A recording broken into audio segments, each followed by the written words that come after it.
వచ్చేటోడిని పని చేసుకునేటోడిని నా తలకాయ తీసేసినట్టాయే నువ్వు ఏవట్టి. నాది తప్పైందండి, ఇంకోసారి ఇట్లాంటి పని చేయనండి. నన్ను క్షమించండి ఒకసారికి. ఏం క్షమించడే, ఇది క్షమించచ్చే పనేనా? రమా నీ కాళ్ళు మొక్తని బాంచనే, ఇంకోసారి తప్పుడు పని వేయనే. నేను మన పిల్లల్ని నిన్ను మంచిగా చూసుకుంటానే, మనం మన ఇంటికాడనే ఉందామే. నువ్వు ఎటు ఓకే నన్ను ఇష్టపెట్టి నువ్వు పోతే నేను పిచ్చోన్ని అయితనే. అవునా, ఇసొంటి లంగ మాటలు నాకు ఎప్పకు. నువ్వు చెప్పే రోజులు పోయినాయి.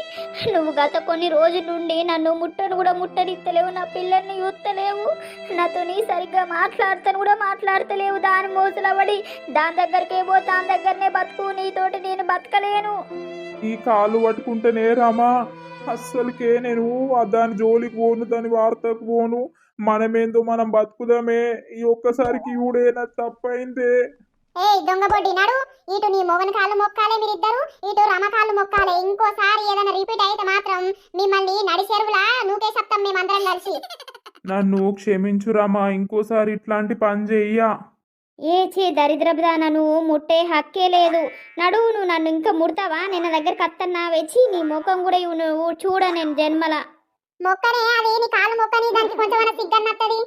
నాది తప్పైందిరామా, ఇంకోసారి ఇట్లాంటి పనులు చెయ్య నేను. నన్ను క్షమించురామా. నేను చచ్చినా కూడా నిన్ను క్షమించనేను. తూలే నా మీదికి. నన్ను క్షమించండి, నాది తప్పైంది. నువ్వు ఇంటికైతే పా, నిన్ను ఏం చేయాలో అది చేస్తా నేను ఇయ్యాల. పెళ్లి చేసుకునేటప్పుడే అన్ని చూసుకొని చేసుకోవాలి, నచ్చితేనే చేసుకోవాలి. పెళ్ళి అయినాక మొగుడే దేవుడు అనుకోవాలి, ఆ పెళ్ళామే దేవుని బతకాలి. అంతేగాని పెళ్ళి అయినాక ఇటువంటి పనులు చేసుకుంటా పెళ్ళాన్ని బాధ పెట్టుడు, అటు మొగన్ని బాధ పెట్టుడు, ఇది తప్పు. మిమ్మల్ని చూసి ఇంకొకరు నేర్చుకుంటారు. ఇట్లా చేస్తే సంసారాలే విడిపోతాయి, నాశనం అవుతాయి, పానాలే పోతున్నాయి లోకం మీద. ఇవన్నీ మానుకోర్రి. మంచిగా పెళ్లి చేసుకొని పెళ్ళాన్ని మంచిగా చూసుకోర్రి, మొగుని మంచిగా చూసుకోర్రి, ఎవరి దాళ్ళు బతుకుర్రి. అంతేగాని ఇటువంటి తప్పుడు పనులు చేసి పానాలు తీసుకోకుర్రి. సంసారాలు